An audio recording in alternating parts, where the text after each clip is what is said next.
สบายดีท่านผู้ชมกลับมาเจอกันอีกเช่นเคยในแอปขายมาสเตอร์เนาะในมื้อนั้นเราได้แนะนำในขั้นเบื้องต้นเนาะมื้อนี้เราจะมาแนะนำในขั้นที่2เนาะถือว่า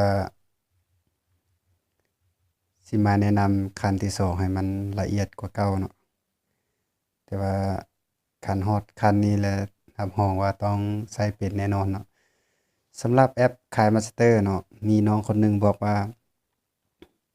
อยู่ใน iPhone เนาะใช้บ่ได้เนาะสามารถตัดต่อได้แต่วิดีโอที่เราถ่ายแล้วมาถ่ายกับอันแอปนี้เลยเนาะ แล้วจึงสามารถมาตัดต่อในแอปตัวนี้ได้แต่ว่ามาเบิ่งหลายคนเขาเจ้าก็รีวิวเนาะถือว่าใช้ได้มันอาจสิเป็นแบบบางเครื่องเนาะบางเครื่องอาจสิลินบ่ได้เนาะสำหรับระบบ Android มันลินได้เนาะลินได้หมดเนาะระดับอ่า 0.5 ขึ้นไปเนาะถือว่าลิ้นได้เนาะการตัดต่อแอปตัวนี้มื้อนี้เราจะมาแนะนำตื่มเกี่ยวกับ ยกตัวอย่างว่ามีการพากย์เสียงเนาะเราก็กดตัวอันรูปไมค์เนาะรูปไมค์แล้วก็เริ่มบันทึกเลยเนาะถ้าเราต้องการแบบอยากเพิ่มตัวอักษรบ่หรือว่ารูปภาพเข้าไปในวิดีโอเนาะก็ติ๊กใส่ที่ Layer เนาะแล้วก็ติ๊กใส่รูปภาพเนาะแล้วก็เลือกรูปภาพที่เราต้องการเลือกรูปภาพที่เราต้องการเราสามารถขยายหรือว่าย่อได้เนาะแล้วสิไว้มุมใดเนาะก็อันนี้เนาะยกตัวอย่างมันอยู่บนนี้เนาะลองลิ้นลองเบิ่งพอฮอดเวลาแล้วมันก็จะขึ้นปึ๊บเนาะอันนี้บ่ใช้ลบออกหรือเราอยากเขียนแบบเป็นตัวอักษรเนาะหรือว่าเอฟเฟกต์หยังต่างๆก็เลือกอยู่บนนี้ติ๊กที่ Layer เนาะมันก็จะเห็นแบบนี้เนาะอันที่2เนาะสมมุติว่าเราตัดครึ่งเนาะแยกที่หัวอ่านตัดครึ่งระหว่างกลางที่วิดีโอเชื่อมกับวิดีโอเนาะเราติ๊กใส่ตัวนี้ แล้วก็เลือกแบบจะให้วิดีโอมันเป็นแนวใดเนาะเวลาฉากต่อฉากเนาะ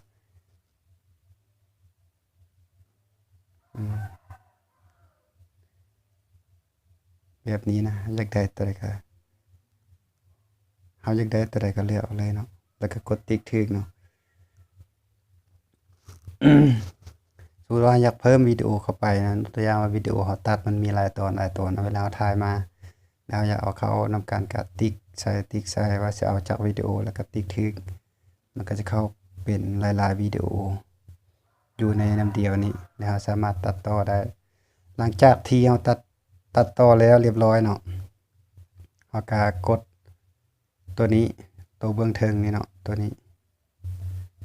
แล้วมันก็จะเซฟอยู่ในโปรเจกต์หรือว่า งานที่เราบันทึกไว้เราสามารถติ๊กขึ้นมาแก้ไขคืนเนาะตัวอย่างว่าเวียกเรายังบ่แล้วเนาะเราเซฟไว้ก่อนสำหรับ iPhone เนาะของผู้ใดที่ใช้แอปตัวนี้บ่ได้นะขอแนะนำแอปตัดต่อสำหรับ iPhone โดยเฉพาะเนาะประเภท iPhone หรือว่าแท็บเล็ตเนาะ Perfect Video เนาะแล้วสิเอารูปตัวนั้นขึ้นมาให้เบิ่งเนาะว่าหน้าตามันเป็นแนวใดเนาะหลังจากที่เราแก้ไขเรียบร้อยแล้วเนาะเราก็เซฟที่ข้างวิดีโอนี่คือเก่าหลังจากเราเรียบร้อยแล้วเนาะเราก็สามารถเดี๋ยวๆกลับคืนบล็อกคืนก่อนเด้อกี้นี้เราติ๊กตัวทำอิฐเนาะตัวทำอิฐเบื้องซ้ายมือถือว่าลิ้นวิดีโอเนาะตัวที่2ถือว่าเซฟเนาะ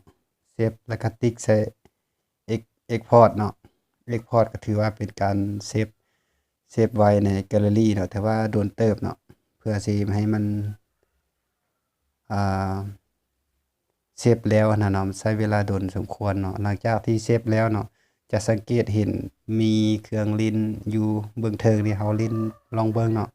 ถ้าว่ามันยังเซฟบ่ได้เนาะเทื่อมันจะบ่ขึ้นเนาะเบิ่ง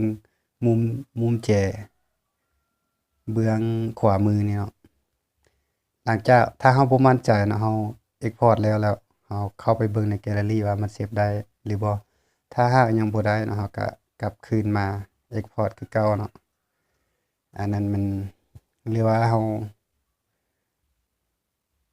สามารถคัดลอกโครงการให้มันเป็น2วิดีโอนี้แน่เนาะ2วิดีโอเพื่อเราจะตัดต่อมันหยังเนาะสำหรับมื้อนี้เท่านี้ก่อนเนาะถ้าหากว่ามีผู้ใดเนาะครับสนใจอยากรู้เพิ่มเติมเนาะคอมเมนต์มาบอกเด้อแล้วสิสอนให้ต่อไปถ้าว่าบ่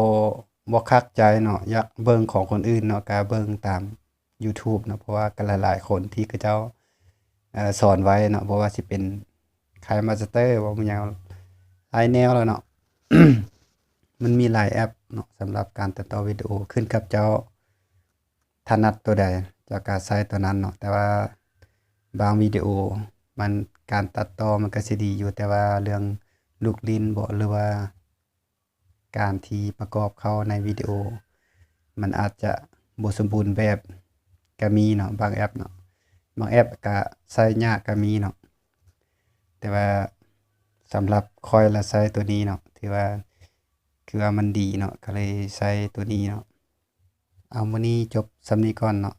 มื้อหน้าถ้าหากว่ามีคนต้องการที่อยากจะรู้เพิ่มเติมแล้วจะมากลับมาสอนเติมเนาะ